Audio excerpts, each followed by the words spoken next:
It's time for the Larry H. Miller Utah Summer Games at Southern Utah University in Cedar City. Register today to participate in the 40th anniversary season of a Utah sports tradition at utahsummergames.org. Participate in over 50 sports around the state. Then plan to join the opening ceremonies Friday, June 5th, presented by State Bank of Southern Utah. Register today to participate in the 40th anniversary season of the Larry H. Miller Utah Summer Games. Make game day yours. Tickets, food and drinks, stats, and streaming. Everything you need is in the Utah Mammoth app. Download today and make game night easy. Download on both Android and iPhone. Tusk Top. DJ and PK, it's 97.5, the KSL Sports Zone. Ron McBride, former Utah and Weber State coach, is going to join us in studio from 8:30 to 9:30 to talk spring football at the U and the Y. He's well connected to both coaching staffs. We'll see what he thinks of Utah and BYU, where they're going to stack up in the Big 12, and what that might look like for the Utes and the Cougars in the fall. Right now, let's go to the PGA Championship. The PGA Championship Update is presented by Copper Rock, where the pros play, on 97.5 The KSL Sports Zone. Brian Taylor, Real Golf Radio, joins us from Pennsylvania. Pennsylvania is a mystery to me, BT. I've spent a little bit of time in Philadelphia, but not much time. Where are you? How's the weather, and is the wind blowing? What's going on? What's it like there? Give us the lowdown. You know, I wish I had a little more time to explore Philly. I've been here a couple of times and done the little scenes and, you know, sites and all that stuff, Liberty Bell, and had a chance to be here and take in a Phillies game a few years ago. Got a chance to play Pine Valley. Yeah, I know that's a big flex, but this is a cool place. It's a cool city. I've always liked it. But we're kind of out a little ways and actually staying out by Valley Forge. So there's the media hotel is a Valley Forge, and take about a 20-minute bus ride into Newtown, and that's where Ronamink is. But I did stop and get a pizza. Pika's Pizza was a local recommended that to me. It's a square pizza with, you know, the sauce on the top, which is a little unique. But it's not Chicago style. It's thin crust, so it's a little bit unique. Really good. So that's kind of the extent of my cultural experience so far. Everything else has been on the golf course, trying to take in this. I mean, this is an amazing property. It was windy. It was so windy yesterday, and I thought maybe we were going to dodge the rain, but it came overnight, about a quarter inch. The golf course was already a little bit soft because of the cooler weather, and so you see guys playing this morning. They're able to, you know, control the spin in there and hold greens. And the biggest defense is, you know, if the fairways are real slopey, and so a lot of times if you don't hit it in the right spot on the fairway, it'll run down into this heavy rough, and then you have a little bit bigger challenge trying to get the ball to stay where you want to on these big greens. But yeah, it's kind of a chilly morning. It's been damp. And, you know, I'm kind of a little surprised that scores aren't a little bit lower than they are, because other than the little bit of breeze, it's been pretty ideal. Course is soft. So just what you expected, right? I mean, the names at the top that you absolutely expected to be leading after the first few holes. Hey, Michael Brennan, man. He won at Black Desert last year. He's right up there. Yeah, I expect him. I was told he's Bank of Utah champion. Watch out for him. Yeah. Yeah, he is a good player. I think he birdie 3 and 4. So yeah, I mean, look, 2 birdies, no bogeys on the outward 9 is a great start. Including, look, this guy has ridiculous power. For those of you that have played Black Desert, when you stand on the 12th tee, turn around and look back at where the pros tee off, because you're probably not playing the tips at Black Desert. And then when you get to the green, realize that he drove it up next to the green, like in the rough, just short of the bunker, greenside bunker, 412 yards in the final round. I mean, just absolutely ridiculous power. And this is a good golf course to have that, right? The 8th hole, which is usually plays the toughest. It's a 245-yard par 3. I mean, it's all you want. And he made a nice par there. I saw him hit the shot in there at about 15, 20 feet, and he 2-putted for the par and moved on. And that's like a win. It's almost like a drivable par 4 today for these players. And then you go to the 609-yard par 5-9, and he takes a 5 on that. So he's just making the turn. There's some scoring holes here on the back, but yeah, cool to see Michael Brennan, the reigning Bank of Utah champion, out there just a shot back. There are some names that aren't so familiar But Xander Schauffele is awfully familiar. He started at 2 under through 6. That's not bad. I mean, it's the start of a major championship. You always see a few names you don't know at the top. Yeah, you do. And but yeah, Xander is a guy that a lot of people like. He's super steady. We talked about him a little bit earlier in the week about how he's, sort of recommitting to want to get back into winning, more prolifically, I guess, seeing what some of the other players have been doing. But yeah, I mean, what a great start. Birdie, and then got another one at 13, dropped one at 14. But again, a 220-yard par 3. The par 3s are really standout here. I don't think the length is going to overwhelm most of the big hitters. And this is another good example. Xander on the first tee hit such a good shot. I mean, he's playing with, actually, I don't have the grouping right in front of me. He's playing with some big hitters, and he flew it past most of them and got it just down the hill, and it runs down the fairway. And he probably was like 60 yards in front of his playing partners, and had a nice little wedge in and set him up for that birdie. So that's what Aronimi can kind of do, right? I mean, if Rory said it early on that with the trees having been removed, yeah, there's a lot of bunkers out there, but a lot of them, are not further than about 305. So if you can carry it out there, which I know PK's got all day long, probably 3 wood, then, you set yourself up, for short irons, wedges into these greens. And that's especially when they're soft, guys can take advantage. So Xander's such a good ball striker. And, he's won this back in 2024 at Valhalla. So he's got a Wanamaker already. And I think he's in good shape. I parred Black Desert 18 from the Reds. Big flex there, big flex.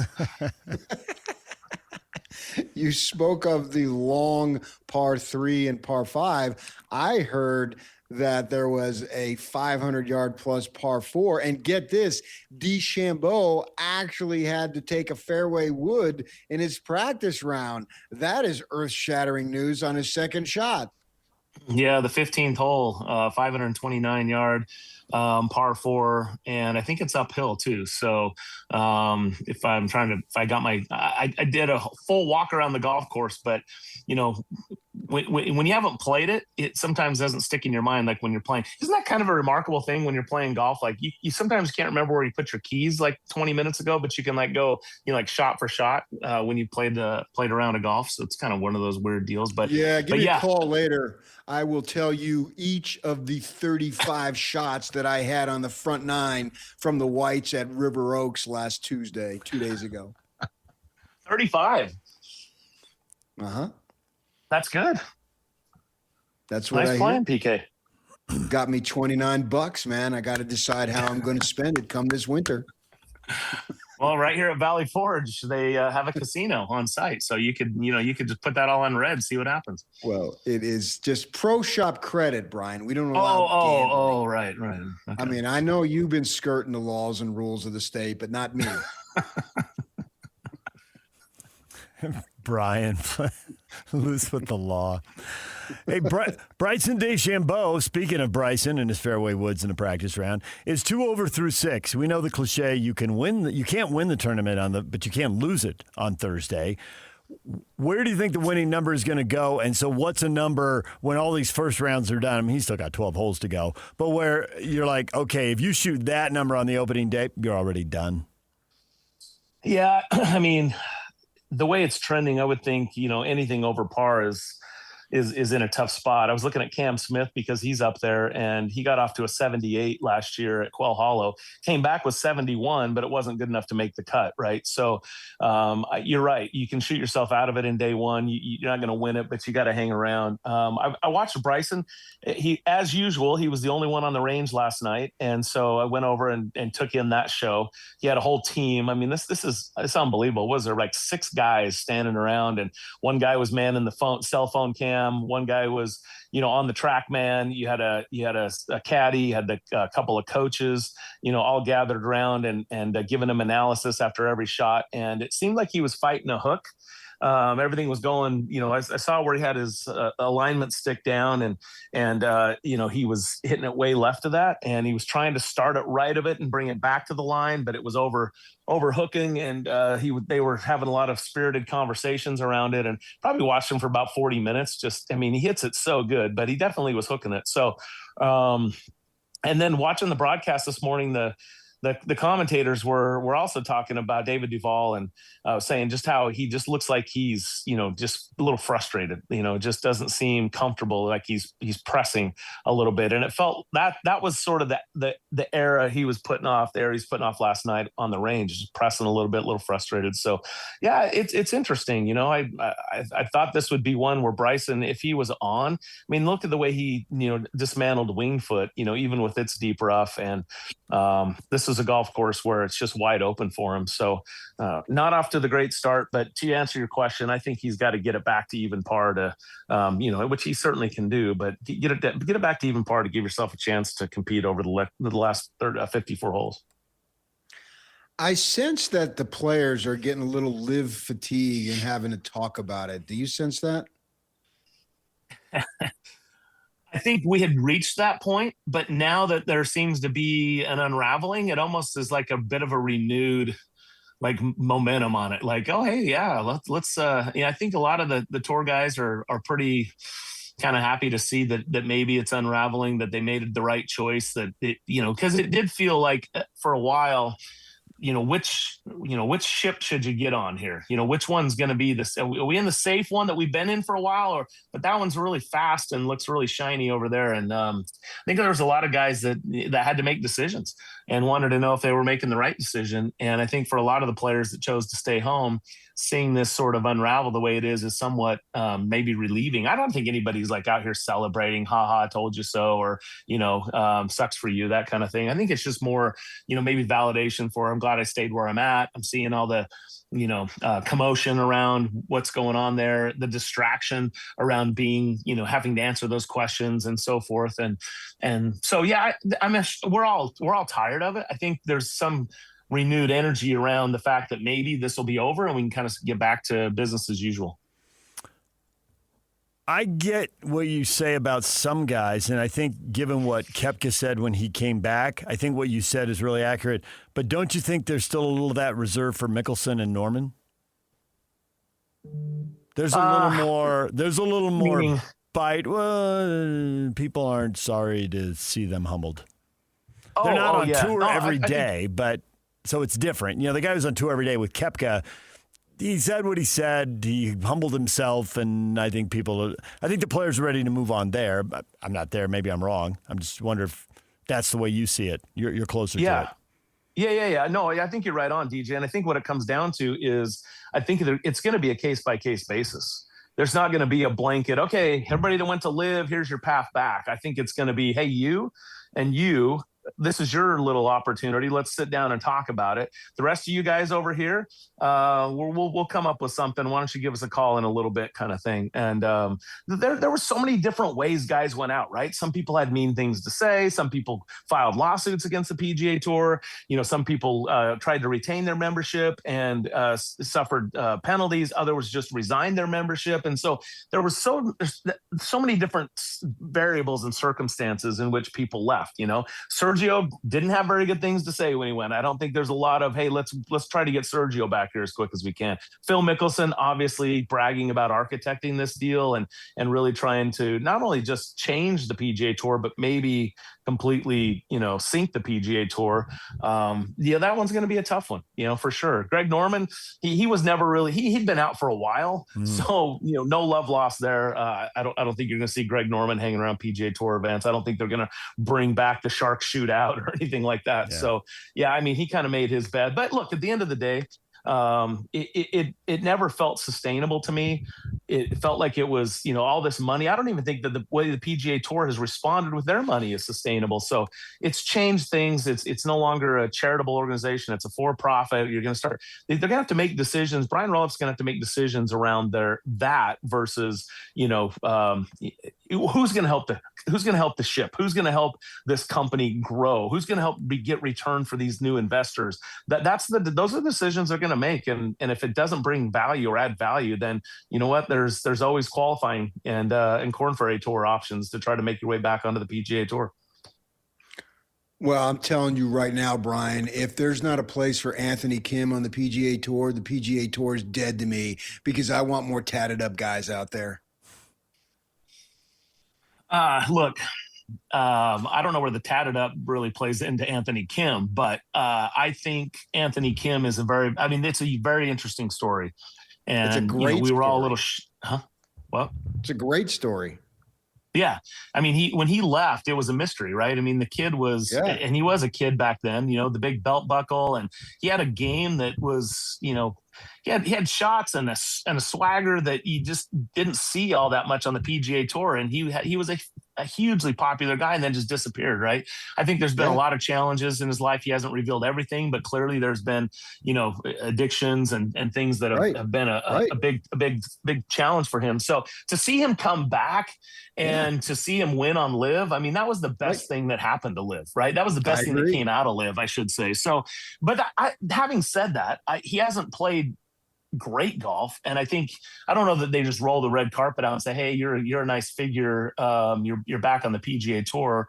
But I do hope for Anthony Kim's sake that he's able to continue to gain satisfaction in whatever form it is, if it's trying to get back on the PGA Tour, if it's just through this Live contract, whatever that is, we certainly wish him the best.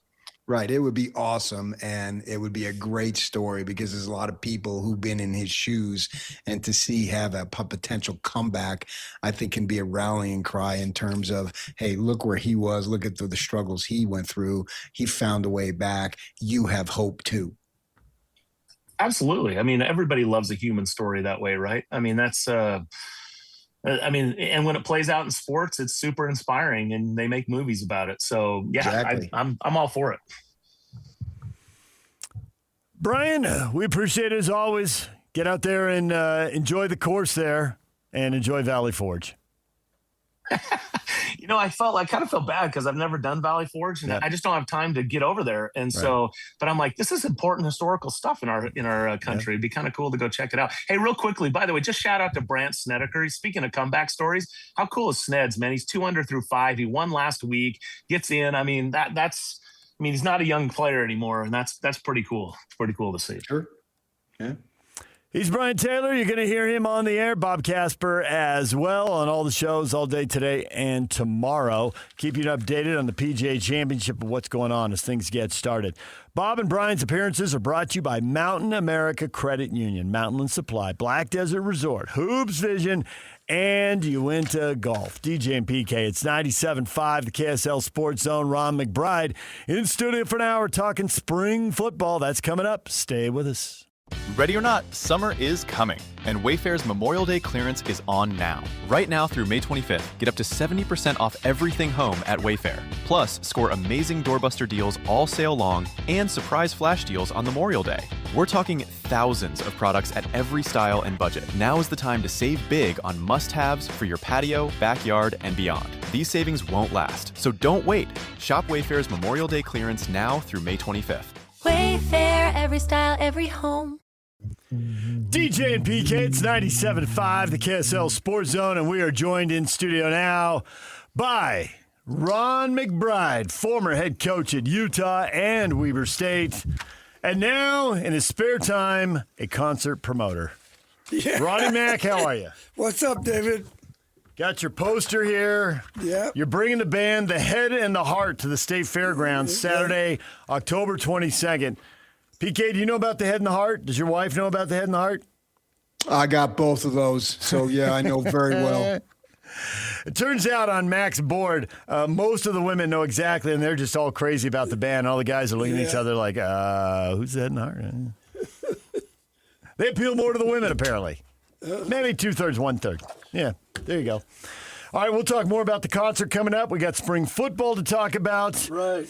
Mac, how much time now in your retirement, how much time do you spend going to football practices, training high school kids? How active are you still in the sport? Because it seems like you're around it a lot. It never stops, it seems like. So, we just finished our off season with Jesse Boone and that group, and I think I was at BYU a couple of times.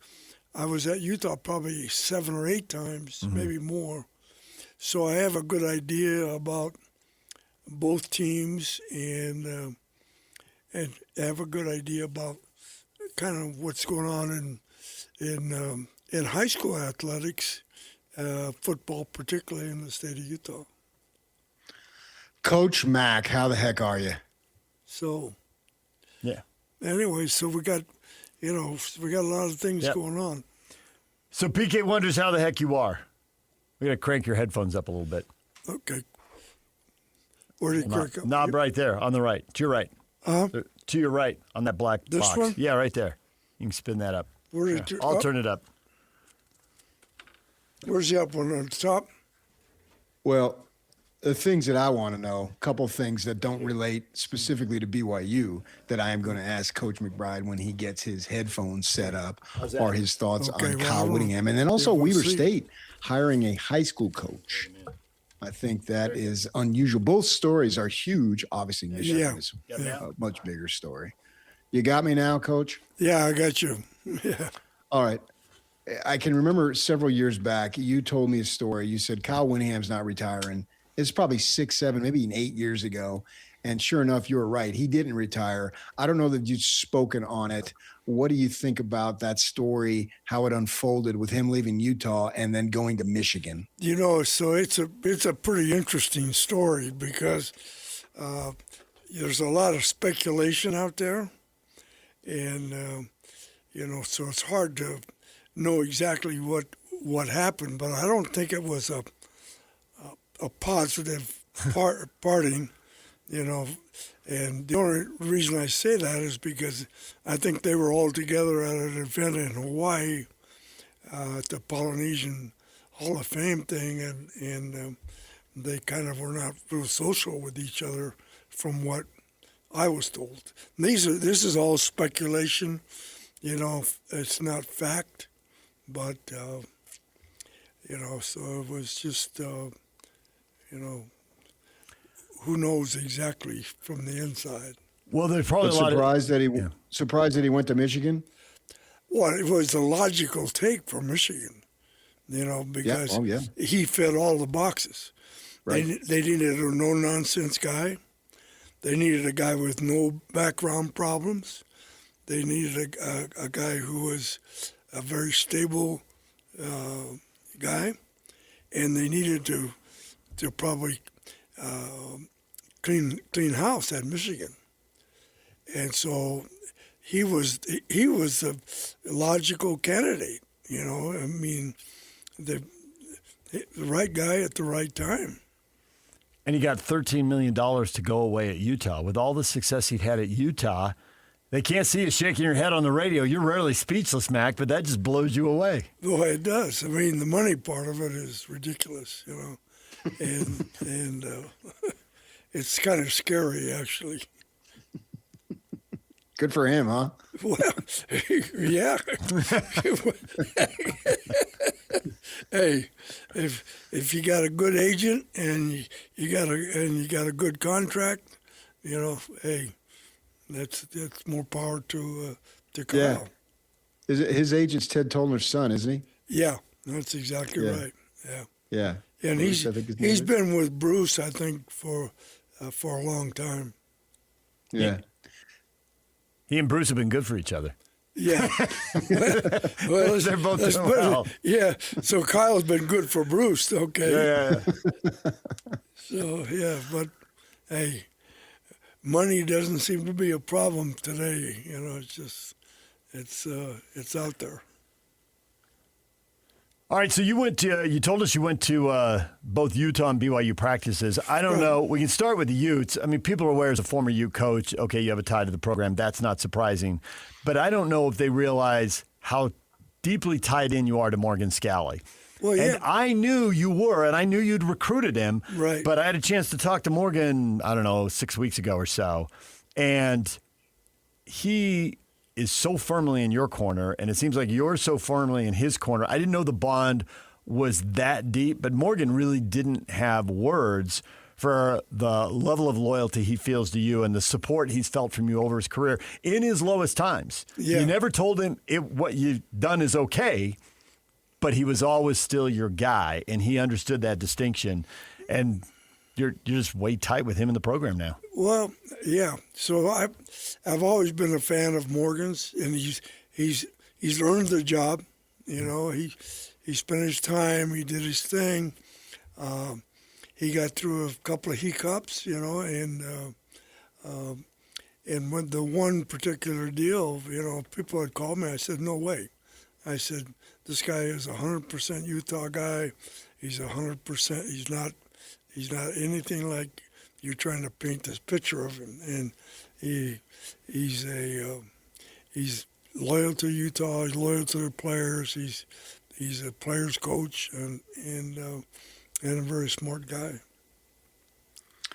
What are some of the challenges that you face from going from a top assistant to now being the head coach in charge of the entire program? Well, you're talking about now you're responsible for everybody in the building.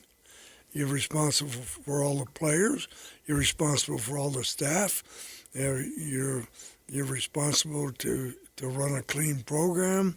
You know, so yeah, it becomes, you know, it's dynamic. And I think everything depends on the assistant coaches that he's hired and the people that he's hired within the building. I think that's a real key, that he has great support. There's also the player aspect. Obviously, a handful of players went to Michigan, and obviously Michigan has money and cachet and a brand that's over 100 years old, and it's hard to fight that, so I get why those players went. And they got relationships with Kyle and the staff also, so there's that on top of it.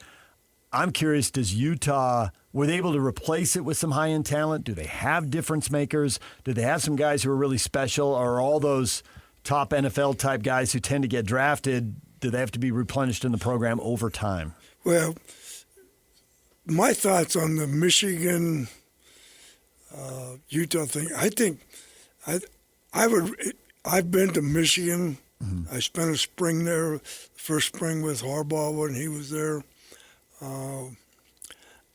I would never want to coach at Michigan. I loved Wisconsin when I coached there. Mm-hmm. I spent that first spring at Michigan. I don't know. It just wasn't a real comfort zone for me. Is it expectations or was it something else? No, just something else. It just didn't feel. I don't know. Didn't feel right. Well, yeah, it was just, you know, they were really good to me, and I had good complete access and graded film every day and did all that stuff, but it was just a little different vibe. If I had my choice of coaching at Michigan or Utah, I'd take Utah every time. Cool. And that's just me. Yeah, understood.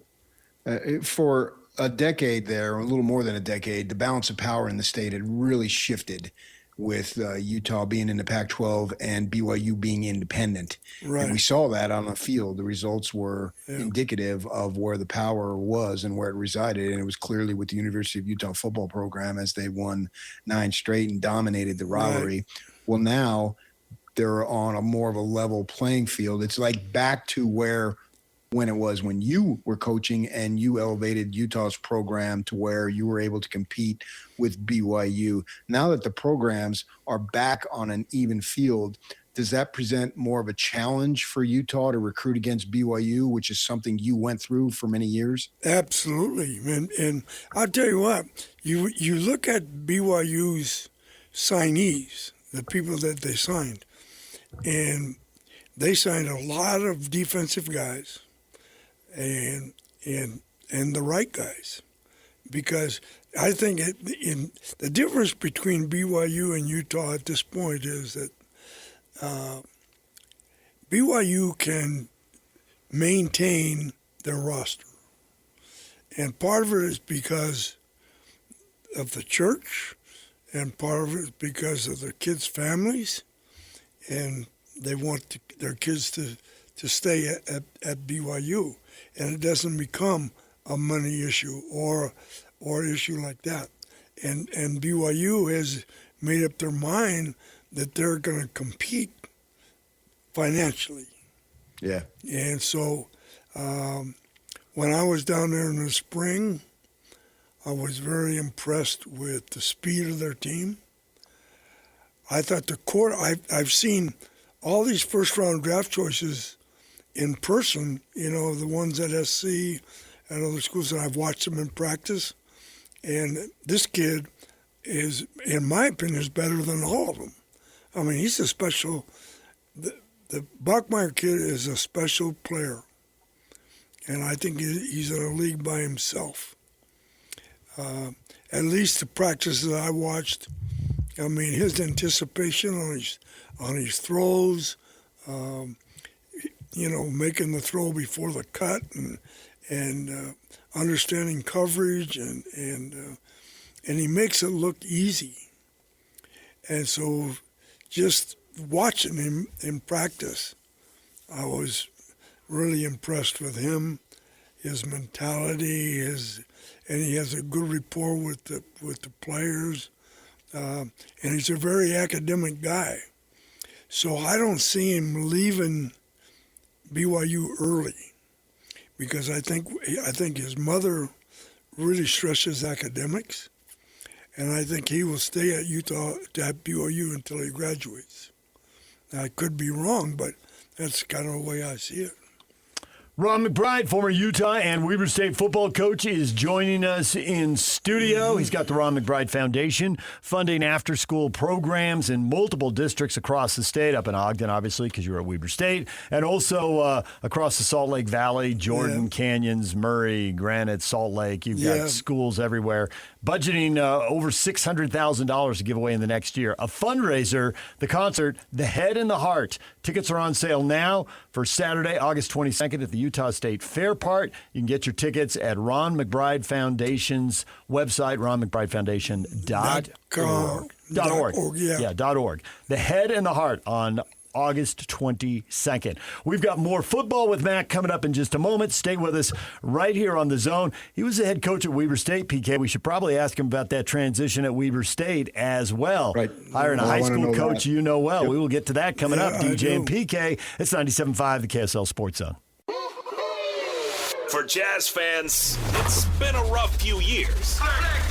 Well, those days are behind us as the Utah Jazz finally struck gold in the NBA Draft Lottery. Picking second. As the Jazz prepare to draft a potential superstar with the number 2 overall pick, nobody will bring you better coverage of the NBA Draft than the KSL Sports Zone. For all the breaking news, high-profile interviews, and player analysis leading right up to draft night, keep it locked on your exclusive home of Utah Jazz basketball. 97.5. The KSL Sports Zone. If the world were like a Sleep Number mattress, everything would adapt for your comfort. Because as your life changes and your body changes, Sleep Number mattresses adapt and shift to give you personalized comfort night after night. And now everything's on sale during our Memorial Day event. Save up to $1,200 on mattresses for a limited time.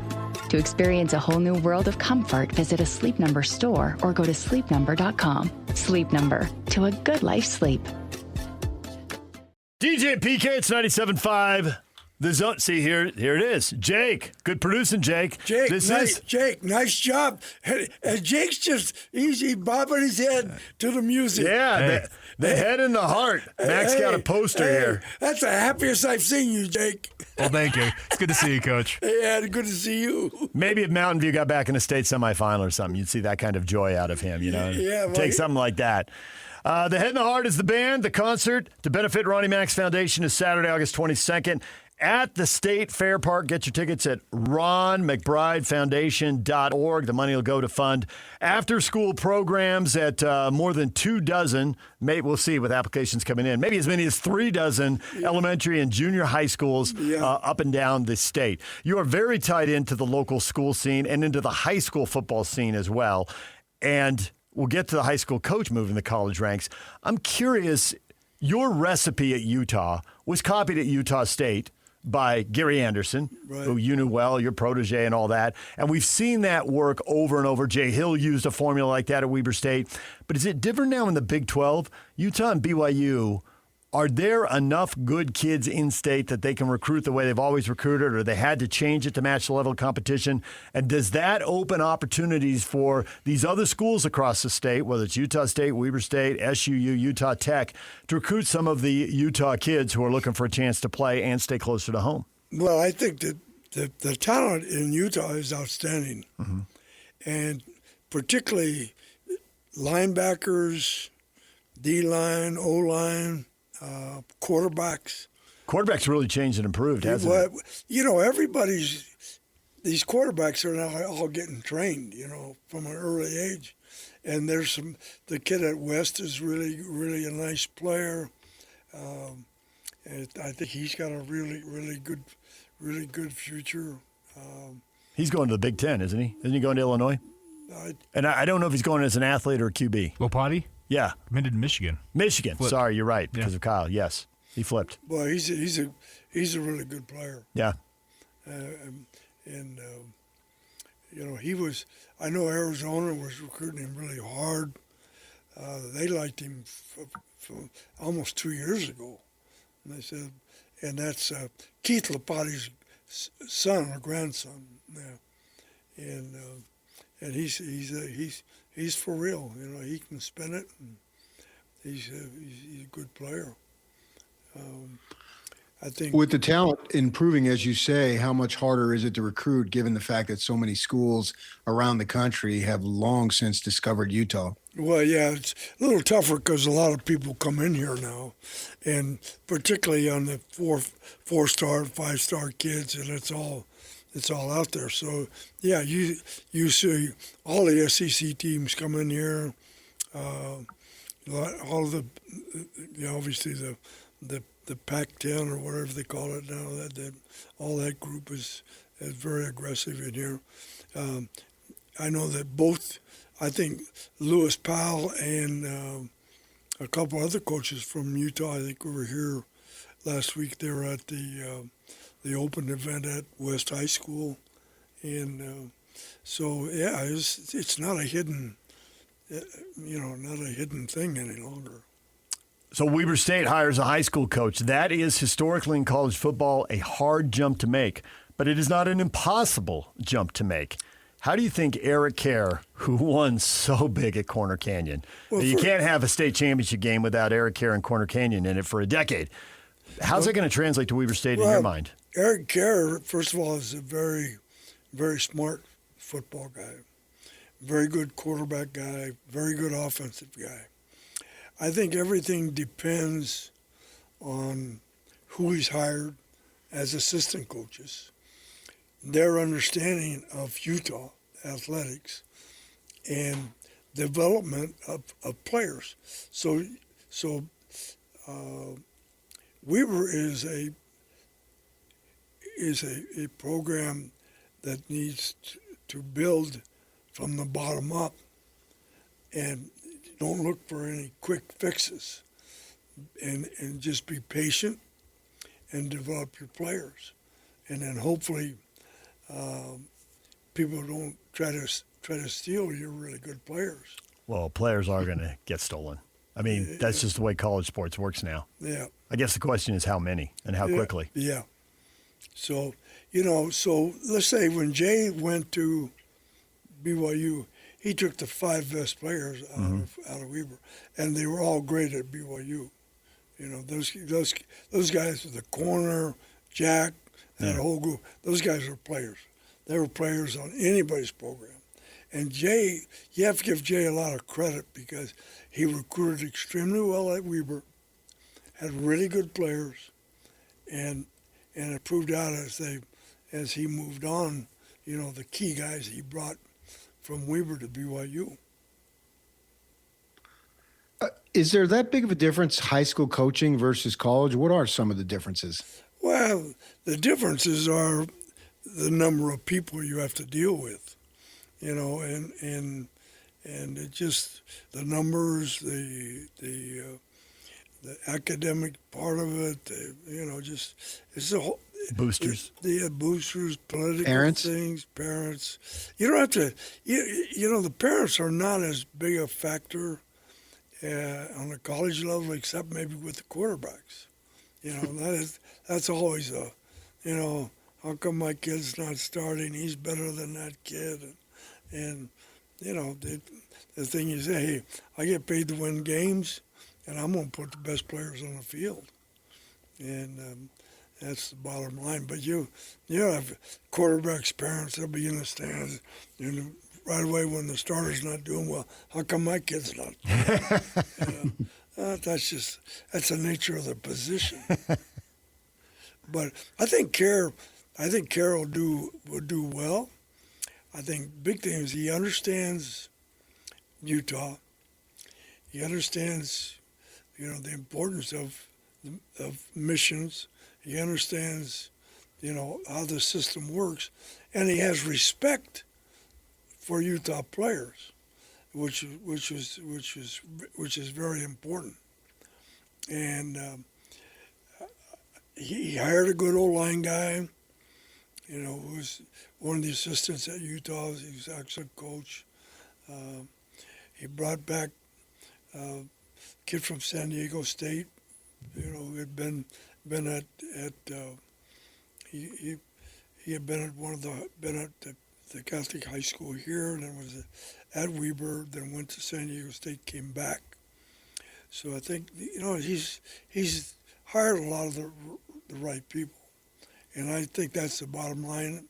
And he'll have good support from the athletic director, and we'll see how. But I don't think it'll be noticeable maybe this year, but I think maybe a year from now, I think they'll make a dramatic jump. Well, that's kind of the timeline Jay Hill had when he went there. I mean, his first year was a bit of a struggle. The second year was better, and by the third year, he was flying. Well, because the previous guy, Jay didn't understand recruiting Utah, understand how it worked, and he made some critical errors, and so did the guy they just fired. The same thing. He had no relationship with the coaches in the state. He was a really good football guy, but not really good community guy. So people didn't know him, and so it just. But Kjar has a good reputation, and so he'll be. I think he'll have success. At the University of Utah, you talked a little bit about BYU. Love the quarterback, love the team speed, love the continuity on the roster. So I assume you're picking the Cougars in the top quarter of the Big 12, and then we'll see how they do in a couple of big games and if they can get to the conference title game. For the Utes, how good is that group, and where do you think they stack up? Okay, I think the back-end guys, the man-to-man corners, safeties, excellent. I mean, I watched 2 scrimmages, probably 4 or 5 practices, and those guys are excellent football players, and their man technique is really good. I think Sharif is an excellent corner coach, and they hired Derek Odom to coach the safeties, which was a very good hire, and Derek was a GA for me and played for me at Utah, and I think they're very good. Now, Colton is the linebacker coach, and Colton was my defensive coordinator at Weber, and he understands the system completely. And I think the linebackers were very solid in spring as far as their fits and everything. My biggest concern would be in the D-line, and I think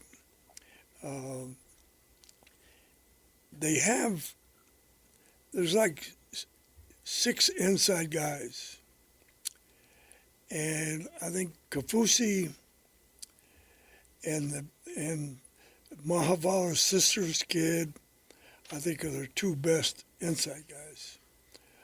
But they have the Ross kid and these other guys. They're all shorter guys, but with good punches and things like that. So I think the key will be that group's going to be a huge key. On the edge, There's one guy I really like. He has length and has linked with his delivery, and I think he's a good player. So I think that everything will probably depend on how good that group is. And then from the offensive side, I think Alex and Jordan did a great job with the offensive line in the spring. I think Jordan is a great teacher. You watch him teach techniques.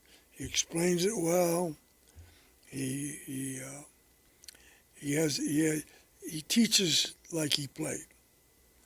And so I was really impressed with both. And then Gerke had been my line coach, up there. And Gerke's a great access to Jordan because he has a ton of experience. He knows what he's doing. He's been through it all. So I think that's a positive. The McGivern, who's the coordinator, is a little different than Jason. So McGivern likes to throw the ball a little more than what Jason would do probably. But the thing about McGivern, he's very smart. He's a very good coordinator. He understands the concepts, and he will take advantage of the skill set of the offense. And the skill set is that you have two tailbacks playing quarterback, a lot of speed at running back, and probably the best receiver group they've had. So they have a whole lot of positives. And there's kind of a new, as people say up there, there's kind of a new vibe there. It's like kind of a rebirth. Yeah. So the excitement around the program, and they're doing a great job with. They hired Bo Nagahi to be kind of the alumni guy, and he's done an outstanding job of communication. So they've kind of, I guess, re-energized the program, and it's a little different, and so the people around the program like it because it's just, there's a different voice and whatever, just change. DJ PK, Ron McBride in studio for one more segment. He's here to talk football and to talk about his benefit concert for his foundation. It'll help fund after-school programs for at-risk kids and youth in Title I schools up and down the Wasatch Front. Probably, when it's all said, about 30 schools, give or take a little bit. We'll see. But We'll see 24, yeah. Yeah. And it'll probably give away somewhere between $500,000 and $600,000. And you can help fund all that by going to the concert on the 22nd of August at the Utah State Fair Park. The head and the heart is the band, and you can get your tickets online at the RonMcBrideFoundation.org. DJ and PK back with one final segment with Mac. Coming up next, stay with us. Ready or not, summer is coming, and Wayfair's Memorial Day clearance is on now. Right now through May 25th, get up to 70% off everything home at Wayfair. Plus, score amazing doorbuster deals all sale long and surprise flash deals on Memorial Day. We're talking thousands of products at every style and budget. Now is the time to save big on must-haves for your patio, backyard, and beyond. These savings won't last, so don't wait. Shop Wayfair's Memorial Day clearance now through May 25th. Wayfair, every style, every home.